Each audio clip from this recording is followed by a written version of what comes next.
ابتدا ہے رب جلیل کے بابرکت نام سے جو مجھے اور آپ کو، میرے اور آپ کے دل کے خیالات کو بخوبی جانتا ہے۔ ناظرین، آج کا یہ جو ہمارا پروگرام ہے، اس کے بارے میں بہت سے لوگ جاننا چاہتے ہیں۔ بہت سا مواد تاریخ میں موجود بھی ہے، لیکن عام طور پر جو ہماری قیادت ہے وہ تاریخ میں اس خاص باب کے بارے میں عام لوگوں کے ساتھ مکمل طور پر ساری چیزیں شیئر نہیں کرتے، جس کی وجہ سے بہت سی چیزیں جو ہیں وہ ابہام کا شکار، بہت سی چیزیں ایسی ہیں جو منظر عام تک نہیں آ سکی۔ آج میں ایک سلسلہ شروع کرنے جا رہا ہوں جو ہماری پری پارٹیشن لیڈرشپ، پاکستان کے وجود میں آنے سے پہلے کی جو مسیحی لیڈرشپ ہے، اس کے بارے میں ہم بات کریں گے۔ یقیناً وہ بھی تحریک پاکستان کا حصہ بنے، قائد اعظم محمد علی جناح کے ساتھیوں میں ان کا شمار ہوا، اگرچہ ہمارا جو سلیبس ہے اس میں ان کو وہ جگہ نہیں دی گئی جس کے وہ حقدار ہیں، لیکن ہمارا بطور ان کے جانشین یا بطور ان کے نام لیوا ہمارا یہ فرض ہے کہ ہم آپ تک وہ تمام حقائق اور وہ تمام سچائیاں لے کر آئیں جو تاریخ کا حصہ ہیں۔ آج کے موجودہ دور میں تو بالکل ہی جو مسیحیوں کا کردار ہے پاکستان کے قیام کے حوالے سے، اور مسیحیوں کا جو کردار ہے پاکستان کو مضبوط اور استحکام کی طرف لے کے جانے کے حوالے سے، وہ یقیناً فراموش ہوتا جا رہا ہے۔ اس کی وجہ میں اور آپ بھی ہو سکتے ہیں، اس کی وجہ ہمارے وہ تاریخ دان بھی ہیں جو تاریخ کو صحیح معنوں میں بیان کرنے سے قاصر ہیں۔ پاکستان جب بننے کو تھا، جب دونوں ممالک میں تقسیم ہونے کو تھی، تو بہت سے ایسے مراحل ہیں جہاں پر ہمارے آباء و اجداد نے پاکستان کا ساتھ دیا، قائد اعظم کا ساتھ دیا، اور یہ ثابت کیا کہ وہ سچے اور وفادار لوگ ہیں۔ اس میں کوئی دو رائے نہیں کہ آج بھی اور جب پاکستان اور ہندوستان میں تقسیم ہوئی اس وقت بھی بہت سے مسلمان ہندوستان میں رہ گئے، بہت سے مسیحی ہندوستان میں رہ گئے، لیکن یہ بھی حقیقت ہے کہ جو مسیحی پاکستان کے قیام کے لیے کردار ادا کر گئے، شاید وہ اپنا کردار ادا نہ کرتے تو آج پاکستان تو دنیا کے نقشے پہ موجود ہوتا، لیکن شاید نقشہ کچھ اور طرح کا ہوتا۔ ناظرین، ہمارے آباء و اجداد نے پاکستان کے لیے قائد اعظم کے ساتھ دینے کے لیے اپنی وفاداریاں پیش کیں۔ آج بہت سے مسائل کا سامنا ہے، آج بہت سی پریشانی اور تکالیف کا سامنا ہے مذہبی اقلیتوں اور بالخصوص مسیحیوں کو،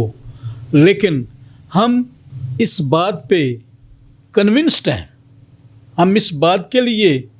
بالکل واضح طور پر ہمارا موقف ہے کہ ہم نے پاکستان بنایا تھا، ہم نے پاکستان کو، جب پاکستان کو ہماری خدمات کی ضرورت تھی، ہم نے پاکستان کے لیے اپنی خدمات پیش کی، جب پاکستان کو مسیحیوں کی سپورٹ کی ضرورت تھی، مسیحیوں نے اپنی بھرپور سپورٹ جو ہے وہ پاکستان کے لیے دی۔ اور بڑی واضح سی بات ہے کہ اگر 80s سے پہلے ہم دیکھتے ہیں تو تعلیم اور صحت کا جو انفراسٹرکچر ہے اس کے کسٹوڈین مسیحی تھے، اور بڑے اچھے طریقے سے وہ اپنی خدمات سر انجام دے رہے تھے۔ ناظرین، پاکستان بننے سے پہلے 3 جون 1947 کو، جس کو 3 جون کا منصوبہ بھی کہا جاتا ہے، جب پاکستان اور ہندوستان کی تقسیم کا مرحلہ آڑے آیا، ہندوستان کی یہ خواہش تھی کہ پنجاب، جو آج مغربی پنجاب یا اس وقت مغربی پنجاب کہلاتا تھا، مغربی پنجاب جو ہے وہ ہندوستان کا حصہ بنے، اور اس کے لیے ووٹنگ کی گئی۔ اور ناظرین، جب یہ ووٹنگ کی گئی تو ایک واضح اکثریت جو ہے وہ اس ضمن میں نظر آئی کہ جو موجودہ پنجاب ہے، پاکستان کا پنجاب جو ہے، وہ پاکستان کے ہاتھ سے نکلتا ہوا دکھائی دے رہا تھا۔ اس صورتحال میں مسیحی اکابرین اور مسیحی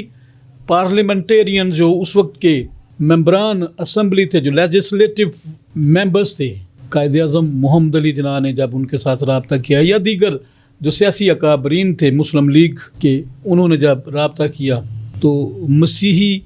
ہمارے جو قانون ساز تھے ان کی سربراہی دیوان بہادر ایس پی سنگھا وہ فرما رہے تھے، تو انہوں نے قائد اعظم کے ساتھ مل کر چلنے کا وعدہ کیا۔ دیوان بہادر ایس پی سنگھا اس وقت کی جو پنجاب اسمبلی تھی اس میں بطور سپیکر اپنی خدمات سر انجام دے رہے تھے۔ ہم آگے جا کے دیوان بہادر ایس پی سنگھا صاحب، ایس پی سنگھا ستیہ پرکاش سنگھا،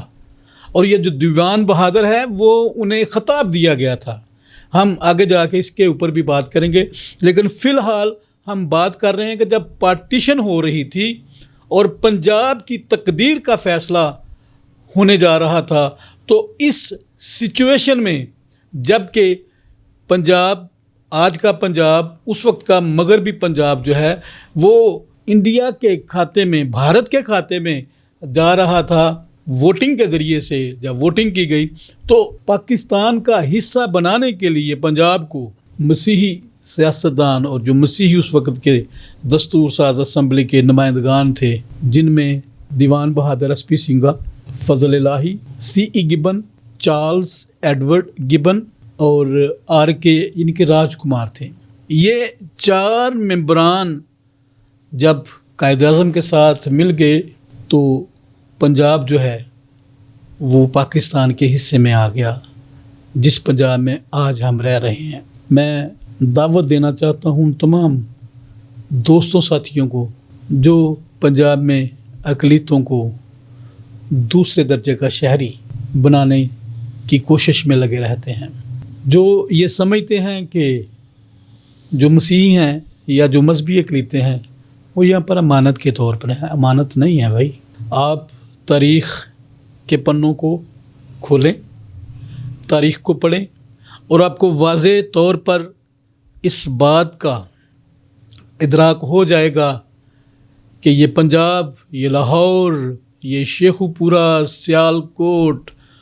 قصور، نارووال اور پھر آگے پنجاب جو ہے وہ سارا یہ مسیحی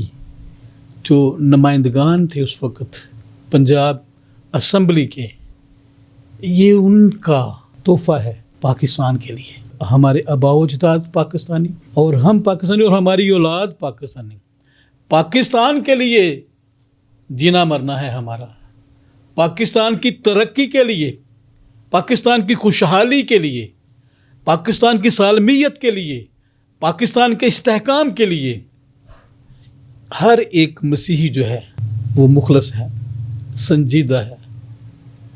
کیونکہ مسیحی اپنے ایمان اور عقیدہ کی روح سے اس بات کے پابند ہیں کہ وہ جہاں رہیں اس جگہ کی سلامتی چاہیں اور وہاں کی اعلیٰ حکومتوں کے تابع رہیں۔ اس بات میں اگر کسی کو ابہام ہے کہ جو مذہبی اقلیتیں اور بالخصوص جو مسیحی ہیں وہ یہاں پر ایک امانت کے طور پر ہیں، تو وہ اپنی اس غلط فہمی کو دور کر لیں۔ ناظرین،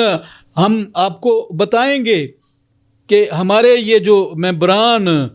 ہیں ان کی طرف سے دیا گیا جو تحفہ پنجاب پاکستان کا حصہ بنا، جب پاکستان بن گیا تو انہی مسیحی ہمارے جو لیڈرز تھے انہوں نے پاکستان کی اسٹیبلٹی کے لیے، پاکستان کی پراسپیرٹی کے لیے اور پاکستان کی ایڈوانسمنٹ ڈیولپمنٹ کے لیے اپنی خدمات سر انجام دی۔ میں نے اپنے پہلے کئی ولاگس میں اس بات کا اظہار کیا ہے کہ جب پاکستان بنا اور یہاں پر جتنے بھی انفراسٹرکچر تھے تعلیم اور صحت کے حوالے سے اور دیگر بھی مختلف جو ہمارے شعبہ جات ہیں، چونکہ یہاں پر واضح اکثریت اس وقت ہندوؤں کی تھی اور ہندو جو ہے وہ بڑے بڑے عہدوں پر فائز، اسٹیبلشمنٹ، بیوروکریسی اور کالجز میں پرنسپل اور پروفیسرز، ڈاکٹرز، یہ تو وہ سب جب ہجرت کر کے ہندوستان چلے گئے تو یقیناً تمام ادارے خالی ہو گئے، اور جن پہ پھر سیٹوں کو بھرنے کے لیے یقیناً ضرورت تھی، لیکن اگر خالی نہ ہوئے تو جو مشنری ادارے تھے، جو مسیحیوں کے ادارے تھے، خان کا تعلق تعلیم کے ساتھ، خان کا تعلق صحت کے ساتھ وہ کام کر رہے تھے، اور مسیحی اداروں نے ہی اور مسیحی عملے نے ہی مہاجرین کو یہاں پر سپورٹ کیا، ان کو ویلکم کیا اور ان کی ہر طرح سے خاطر مدارت کی، اور اس طرح پاکستان کو آباد کرنے میں، پاکستان کو خوشحال کرنے میں، پاکستان کو تعلیم یافتہ کرنے میں، پاکستان کو صحت مند بنانے میں مسیحیوں کا ایک بہت بڑا کردار ہے۔ ناظرین، آج کے اس ویلاگ میں میں صرف یہ بتانا چاہتا تھا کہ پاکستان کا جو بڑا صوبہ ہے، آج اگر وہ پاکستان کے حصے میں ہے تو اس کا محرک، اس کی وجہ، اس کی ریزن، اس کا سبب صرف اور صرف مسیحی تھے۔ اگلے ویلاگ میں اسی سیریز کا تسلسل قائم رکھتے ہوئے ہم بات کریں گے دیوان بہادر ایس پی سنگھا، جو پاکستان میں پنجاب اسمبلی کے پہلے سپیکر تھے اور پاکستان میں پنجاب کو پاکستان کا حصہ بنانے میں ان کا اہم کردار تھا۔ آج کے اس پروگرام میں آپ سے اجازت چاہوں گا، اگلے پروگرام میں دوبارہ ملاقات ہوتی ہے، تب تک کے لیے پاکستان زندہ باد۔